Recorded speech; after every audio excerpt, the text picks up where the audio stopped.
Hi guys, welcome to our channel Telugu audio stories with Maithri. నా channel ని తప్పకుండా subscribe చేసుకోండి. తప్పకుండా లైక్ చేయండి, షేర్ చేయండి అండ్ హెల్ప్ ఇవ్వండి. నా ఇచ్చకి పార్ట్ 113. ఇక లేట్ చేయకుండా స్టోరీలకి వెళ్ళిపోదాం. మొత్తానికి ఈషిక రాక కొందరిలో ఆనందం వెల్లివిరిస్తే మరికొందరిలో అలజడి రేపింది. సో ఇంట్లో వాళ్ళ పరిస్థితి ఇలా ఉంది. ఇక నెక్స్ట్ ఏం జరుగుతుందో ఒకసారి కన్నేద్దాం. పెద్దమ్మ అంటూ వచ్చాడు బుజ్జి. ఏంటి నాన్న అడిగింది సుజిత. వీళ్ళు వదినకి రాకీకి లాయర్ ఏర్పాటు చేసిన సెక్యూరిటీ. మన ఇంట్లోనే ఉంటారు, అంటే అవుట్ హౌస్ తో. వాటికి అన్ని చూపిస్తాం అనుకుంటున్నా. అండ్ వీళ్ళు రాకీ వదినని కాపలా కాస్తూ 24 అవర్స్ డ్యూటీలో ఉంటారు. వాళ్ళని వాచ్ చేయడం, వాళ్ళకి కావలసిన పనులు చేయడం వీళ్ళ బాధ్యత. వదిన రాకీ ఎక్కడికి వెళ్ళినా వాళ్ళతోనే వీళ్ళు కూడా వెళ్ళాలి. అదన్నమాట విషయం. అదే మీకు చెప్దామని తీసుకొచ్చా. అండ్ ఈమె మా పెద్దమ్మ సుజాత మేడం, అలాగే అక్కడున్నది షర్మిల మేడం, ఇంకా పద్మజ మేడం అంటూ వాళ్ళిద్దరిని చూపించి కిచెన్ డిపార్ట్మెంట్ మా పెద్దమ్మని చూసుకుంటుంది. సో మీకు ఏమి కావాలో ఈమెనే అడగండి. పని వాళ్ళతో చెప్పి మీకు టైంకి అందేలా చూస్తుంది అన్నాడు బుజ్జి. సరే అన్నారు వాళ్ళు బుద్ధిగా తలుపుతూ. ఇద్దరిలో ఒకరు ఆడ, మరొకరు మగ ఉన్నారు. సరే, ఇప్పుడే వచ్చారు కదా, ముందుగా వాళ్ళని ఫ్రెష్ అప్ అయి లంచ్ అయ్యాక డ్యూటీలోకి రమ్మను అంటుంది సుజిత. అలాగే పెద్దమ్మ అంటూ వాళ్ళని తీసుకొని అవుట్ హౌస్ వైపు వెళ్ళాడు బుజ్జి. సారీ అక్క, అనుకోకుండా అలా అయిపోయింది అన్నాడు రాకీ. ఏంట్రా అయిపోయేది? నేను వచ్చే వరకు ఆగలేదు. నాకు చెప్పకుండా వెళ్ళిపోయావు. నేను నిన్ను ఎంత మిస్ అయ్యానో తెలుసా? నువ్వు ఎక్కడికి వెళ్ళావో తెలియక ఎంత ఏడ్చానో అంటూ ఏడుస్తూ గార్డెన్లో చైర్లో కూర్చుంది కాజు. ఆమె కాళ్ళ దగ్గర కింద గ్రాస్ పై రాకీ కూర్చొని ఉన్నాడు బతిమాలుతూ. ఇంకా వాళ్ళిద్దరి చుట్టూ హార్స్ తిరుగుతూ ఉంది. హార్స్ని వచ్చినప్పటి నుంచి కాజు దగ్గరికి తీసుకోలేదు. దాంతో దానికి కూడా చాలా తికమకగా ఉంది. ప్లీజ్ అక్క, నన్ను క్షమించు. And very very sorry.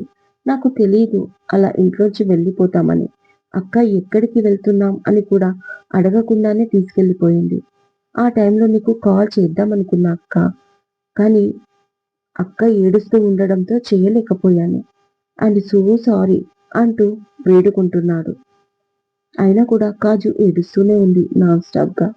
అప్పుడే అక్కడికి వచ్చిన శ్రీధర్, యోగి, హరీలు వాళ్ళిద్దరిని చూసి ఆశ్చర్యపోయారు. ఏమైందిరా, ఎందుకు ఏడుస్తున్నావు అని యోగి అడిగితే, అవును బెట్ట, ఎందుకు ఏడుస్తున్నావు? ఎవరైనా ఏమైనా అన్నారా అని కాజుని హరి కూడా అడిగాడు. ఈలోపు వాళ్ళిద్దరిని చాలాసేపటి నుంచి గమనిస్తున్న ఉమా ఈషికాకు ఫోన్ చేస్తుంది. నేను చెప్పకుండా వెళ్ళిపోయాను కదా అంకుల్, అందుకే అక్క ఏడుస్తుంది. నన్ను చాలా మిస్ అయ్యిందంట. నేను కూడా చాలా మిస్ అయ్యాను, కానీ ఏం చెయ్యను అన్నాడు రాకీ డల్గా. వాళ్ళిద్దరి మధ్య ఉన్న ఎఫెక్షన్ చూస్తే ముచ్చటగా అనిపించింది వాళ్ళకి. రాకీ మీద నా బంగారు తల్లి అలిగిందా అని శ్రీధర్ అనగానే, ఎందుకు రాలక, వాళ్ళు కావాలని వెళ్ళలేదు. పాపం చూడు, వాడు కూడా ఎంత ఫీల్ అవుతున్నాడో. మన ఇంట్లో పార్టీ ఉంది, మీరు ఇలా ఉంటే ఎలా చెప్పు అని వాళ్ళకి నచ్చజెప్తూ ఉండగా ఈషిక ఫాస్ట్ గా కిందికి వస్తూ ఉంటుంది. అప్పుడే రూమ్ నుంచి బయటికి వచ్చిన వసుంధరాదేవి ఈషికని చూసి, ఏమైంది అంత కంగారు పడుతున్నావు అని అడిగింది. అది అమ్మమ్మ గారు, కాజు ఏడుస్తుందంట అనగానే, ఏంటి కాజు ఏడుస్తుందా? కానీ ఎందుకు అని అడిగింది. అదే చెప్తాను రండి అంటూ ఆమె చెయ్యిని జాగ్రత్తగా పట్టుకొని గార్డెన్లోకి దారి తీసింది ఈషిక. ఇదేంటి అంతలోనే మా మమ్మీ చెయ్యి పట్టుకొని ఎక్కడికి తీసుకెళ్తుంది ఇది అని వెనకాలే షర్మిల, అలాగే ఆమె వెనక పద్మజ కూడా ఏం జరిగిందో చూద్దామని ఇలా ఒకరి వెనుక ఒకరు వెళ్ళేసరికి గార్డెన్లో కాజు ఏడుస్తూ ఉంది. వాళ్ళందరూ కలిసి రాకీ విషయంలో బతిమాలుతుంటారు. అది చూసి ఏం జరిగింది అని అడుగుతుంది వసుంధరాదేవి తెలియక. ఆమెకు విషయం చెప్పడంతో గట్టిగా నవ్వేసి, మొత్తానికి తమ్ముడి పైన అలిగావన్నమాట. ఇక వెంటనే ఈషిక కాజుని దగ్గరికి తీసుకుంది. ఐఎమ్ సో సారీరా, ఇదంతా నా వల్లే జరిగింది. మరొకసారి చెప్పకుండా ఎక్కడికి వెళ్ళం. ప్లీజ్ కాజు, ఏడవకు. నీకు తెలుసా, మేము కూడా, ముఖ్యంగా రాకీ, నిన్ను ఎంతో మిస్ అయ్యాడు. రోజు అడిగేవాడు. కాకపోతే మాకు బ్యాడ్ టైం అలా వచ్చింది అంటూ ఈషిక కూడా కన్నీళ్లు పెట్టుకుంది. అది చూసి అందరూ ఫీల్ అవుతారు. నీకు చెప్పకుండా మేము ఎక్కడికి వెళ్ళమక్క అనగానే, ఇక వెళ్ళాల్సిన అవసరం కూడా లేదు అని శ్రీధర్ అన్నాడు. ఒకవేళ వెళ్ళవలసి వస్తే నిన్ను కూడా తీసుకొని ఎక్కడికైనా జాలీగా ట్రిప్కి వెళ్తారు, ఓకేనా అని యోగి అన్నాడు. అవును కాజు, ఇక నువ్వు ఏడ్చి అక్కని ఏడిపించకు, ఊరుకో అంటుంది కరిష్మా. ఇదంతా చూస్తున్న షర్మిల ఆశ్చర్యపోతుంది. ఇదేంటి, నా చిన్న కూతురే అనుకున్నాను, నా పెద్ద కూతురు కూడా ఇలా తయారైంది. ఈ అనాథ వీళ్ళకి అక్క అని కోపంగా అనుకుంటుంది. అక్క తమ్ముళ్ళు ఇద్దరు కలిసి డ్రామా ప్లే చేస్తున్నారు. ఇక్కడ ఈ డ్రామా చూసే కంటే టీవీలో రొటీన్ గా వచ్చే తెలుగు సీరియల్ చూడడం బెటర్ అని పద్మజ షర్మిల చెయ్యి పట్టుకొని లోపలికి తీసుకెళ్ళిపోతుంది. ఇక అందరూ చెప్పడంతో కాజు ఏడుపు మాని రాకీని దగ్గరికి తీసుకుంటుంది. అలాగే హార్స్ని కూడా. ఇక ఇంట్లో వాళ్ళందరూ హ్యాపీ అయిపోతారు వాళ్ళిద్దరిని చూసి. కొన్ని బంధాలకు రక్త సంబంధమే అవసరం లేదు. అలాగే కొన్ని సంతోషాలకు డబ్బుతో కూడా పని లేదు. చేయాల్సిందల్లా మనసులో ఎటువంటి మలినం పెట్టుకోకుండా ఎదుటి వ్యక్తిని పూర్తిగా విలువిస్తూ వాళ్ళని అర్థం చేసుకుంటే చాలు. వాళ్ళిద్దరిని చూస్తే అక్కడ ఉన్న వాళ్ళందరికీ ఇదే అనిపించింది. సోమేష్, షీల ఇద్దరు ఇంటికి బయలుదేరుతున్నారు. అది చూసి అదేంటన్నయ్య గారు అలా వెళ్ళిపోతున్నారు అని అడిగింది పద్మజ ఏమీ తెలియనట్టే. ఇంకా ఇక్కడ ఉండి ఏం చెయ్యాలి, ఎలాగో పెళ్లి ఆగిపోయింది కదా, పైగా షీల అస్సలు నా మాట వినడం లేదు, ఇక్కడ ఒక క్షణం కూడా ఉండను అంటుంది. అందుకే వెళ్ళిపోతున్నామమ్మా ఇంటికి అన్నాడు. అదేంటి, సాయంత్రం పార్టీ ఉంది కదా అంటూ పుండు పైన కారం చల్లింది పద్మజ. అన్నీ తెలిసే మాట్లాడుతున్నావా అమ్మా అడిగాడు సీరియస్ గా సోమేష్. మరేం చేయమంటారు అన్నయ్య గారు, ఆ ఈషికాని ఇంట్లోంచి వెళ్ళగొట్టడానికి పెద్ద ప్లాన్ చేశారు. కానీ ఏమైంది, అది ఎప్పటిలానే తిరిగి వచ్చింది. దాన్ని మీరు ఏమి చెయ్యలేకపోయారు. ఇంకా మీ కూతురు మా దేవాంశిని తన వైపు తిప్పుకోలేకపోయింది. ఇంతకంటే ఏం చేస్తారు మీరు, కనీసం సాయంత్రం పార్టీ అన్నా ఎంజాయ్ చేస్తారేమో, మూడు ఫ్రెష్ అవుతుందని అంటూ రెచ్చగొట్టింది. దీనికి బాగా పొగరులా ఉంది. అందుకే ఇంట్లో వాళ్ళు ఎవరు పట్టించుకోరు. అయినా కూడా అందరి విషయాలలో జోక్యం చేస్తుంది అని మనసులో అనుకుంటూ సోమేష్, సరే అమ్మా, నాకు కొంచెం టైం బాలేదు, అందుకే ఏది ముట్టుకున్నా మెడకి పాములా చుట్టుకుంటుంది. పర్లేదు, ప్రతి మనిషికి ఒక టైం వస్తుంది, అప్పుడు నేనేంటో చూపిస్తాను అని ఇండైరెక్ట్ గా చెప్పి కూతుర్ని తీసుకొని వెళ్ళిపోయాడు. ముఖం బాలేక ముందు అద్దం పలగొట్టినట్టు ఇద్దరు కరెక్ట్ గా సరిపోయారు అని గొనుగుకుంటూ లోపలికి వెళ్ళిపోయింది పద్మజ. అంజలి గట్టిగా పిలిచాడు వైభవ్. ఏంటి అని అడుగుతుంది అంజలి. ఇప్పటికి 3 టైమ్స్ పిలిచాను. అంతగా ఏం ఆలోచిస్తున్నావు అడిగాడు. ఏమీ లేదు, చెప్పు అంటుంది. సాయంత్రం పార్టీ ఉంది కదా, నేను సెలూన్కి వెళ్తున్నాను, కొంచెం షాపింగ్ కూడా ఉంది, నీకేమైనా షాపింగ్ ఉంటే నాతో రావచ్చు అన్నాడు వైభవ్. నేను పార్టీకి రావట్లేదు కాబట్టి నాకు ఏమీ అక్కర్లేదు అంటుంది పొగరుగా అంజలి. అదేంటి, ఇంట్లో పార్టీ జరుగుతుంటే నువ్వు పార్టీకి అటెండ్ కాకపోతే బాగుంటుందా అని అడిగాడు. ఎందుకు బాగుండదు, సిగ్నేచర్ చేసిన యాడ్నే కంప్లీట్ చేయలేకపోయిన నేను ఇంట్లో పార్టీకి అటెండ్ అవ్వకపోతే వచ్చే నష్టం ఏముంది అని అడిగింది అంజలి. అది కూడా నిజమే, ఇంట్లో ఎంతమంది ఉన్నా కొంతమందికి ప్రత్యేకమైన గుర్తింపు ఉంటుంది. నాకు తెలిసి అది నీకు లేదు. ఓకే, ఎంజాయ్ యువర్ డే అంటూ బయటికి వెళ్ళిపోయాడు వైభవ్. కోపంగా వెనక నుంచి చూస్తూ ఉండిపోయింది అంజలి. ఇక నైట్కి గెస్టులు చాలా మంది వచ్చారు, ఇంకొంతమంది వస్తున్నారు. అన్ని ఏర్పాట్లు కరెక్ట్ టైంకి అన్ని సెట్ అయిపోయాయి. ఇక సుశాంత్, వైభవ్, కరిష్మా, కశ్మీర ఇంకా రెడీ అవుతున్నారు. పద్మజ, షర్మిల కూడా రెడీ అయ్యారు కానీ బయటికి రాలేదు. వాళ్ళకి ఈ పార్టీ నచ్చలేదు కదా. అందుకే నెక్స్ట్ ఇక వసుంధరాదేవి, సుజిత వాళ్ళు రెడీ అయి వచ్చిన బంధువులతో మాట్లాడుతూ ఉన్నారు. యోగి, శ్రీధర్, హరి ఇంకా వస్తున్న వాళ్ళని రిసీవ్ చేసుకుంటున్నారు. ఇక నైట్ పార్టీ చాలా అందంగా రెడీ అవుతుంది ఈషిక.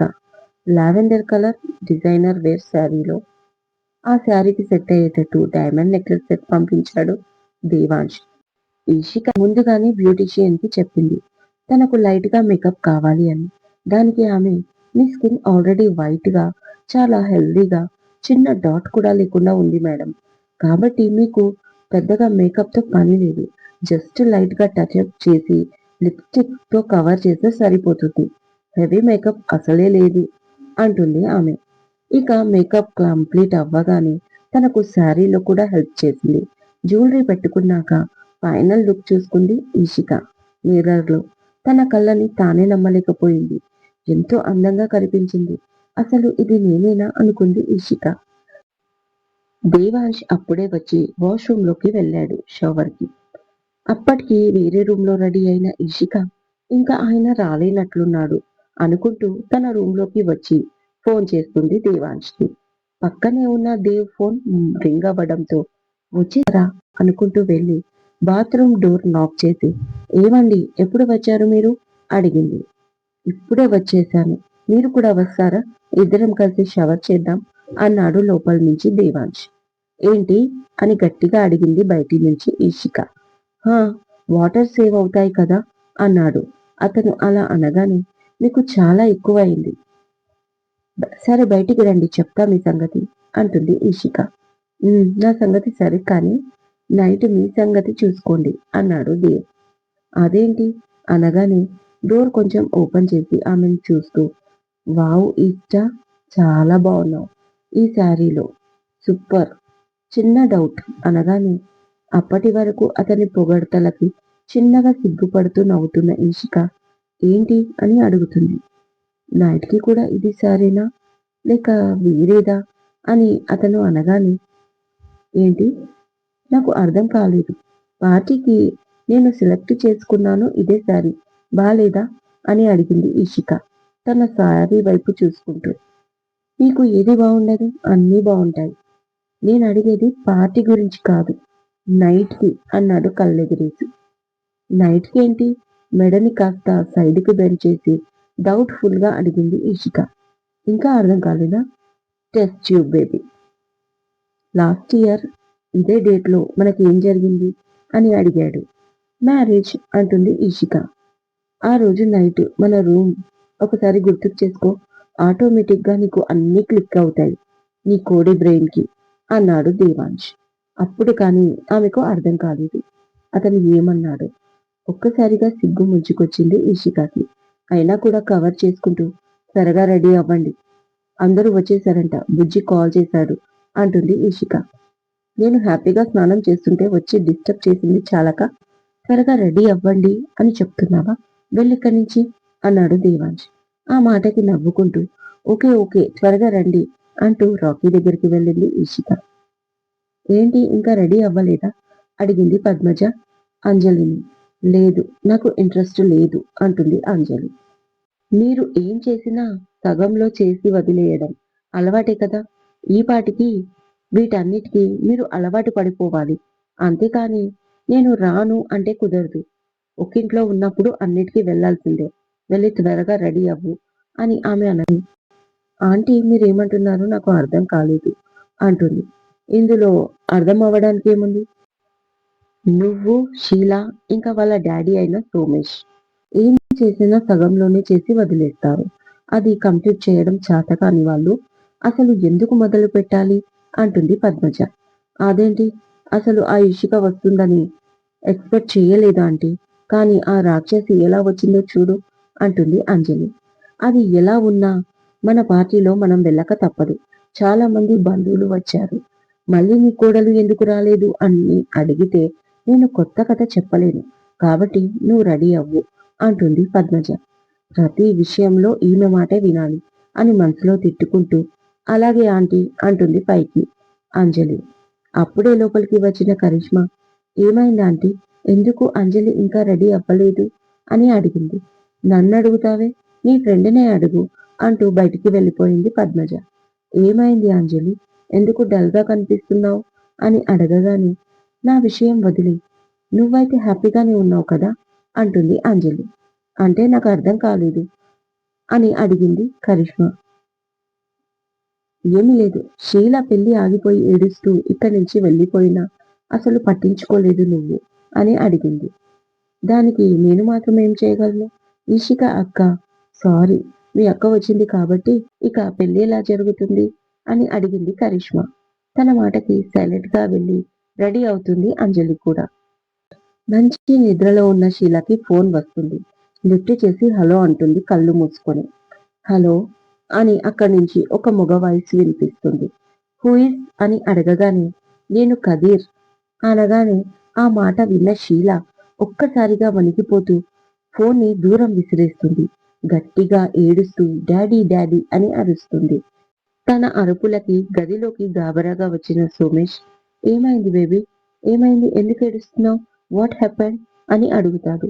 డాడీ డాడీ అది అది ఆ చనిపోయిన ఆ కదీర్ వాడు నాకు ఫోన్ చేశాడు డాడీ అని ఏడుస్తూ ఉంటుంది. ఏం మాట్లాడుతున్నావు? ఆ చనిపోయిన వాడు నీకెలా ఫోన్ చేస్తాడు? నీకు పిచ్చి పట్టిందా షీలా అని అడిగాడు సోమేష్. లేదు డాడీ ఇప్పుడు ఇప్పుడు ఫోన్ వచ్చింది డాడీ వాడు నేను కదీర్ అన్నాడు అని చేతో కింద పడ్డ ఫోన్ని చూపిస్తూ షీలా అనగానే నీకు బ్రెయిన్ అంత పాడైపోయింది. అసలు ఎవరేం మాట్లాడినా ఆ బాడీ వాటి పేరు తప్ప ఇంకొకటి తెలియడం లేదు నీకు. నువ్వు ఎక్కువ ఆలోచించకు షీలా. మనం ఏది ఆలోచిస్తే అదే మన కళ్ళ ముందు జరిగినట్లు అనిపిస్తుంది. నువ్వు డెడ్ బాడీ విషయంలో బాధపడుతున్నావు. అందుకే ఇలా జరుగుతుంది. నా మాట విను షీలా. నీకు ఎన్నిసార్లు చెప్పాను ఎక్కువ ఆలోచించొద్దని. అందుకే కదా కౌన్సిలింగ్ కూడా ఇప్పించాను. ఇంకేం చెయ్యను నేను అని అరుస్తున్నాడు సోమేష్. అది కాదు డాడీ ఒక్కసారి చూడండి ఇంకా అతను లైన్లో ఉన్నాడేమో అని ఫోన్ వంక చూపిస్తూ దయ్యంని చూసినట్టు చూస్తుంది ఫోన్ని ఆమె. వెంటనే ఫోన్ని చేతిలోకి తీసుకొని చూశాడు. అప్పటికే కట్ అయిపోయింది. నెంబర్ చూస్తే అదేదో అనోన్ నెంబర్ నుంచి. మళ్ళీ తిరిగి చేస్తే నాట్ రీచబుల్ అని వస్తుంది. గ్యారంటీగా నీ ఫ్రెండ్ ఎవరో అయ్యుంటారు.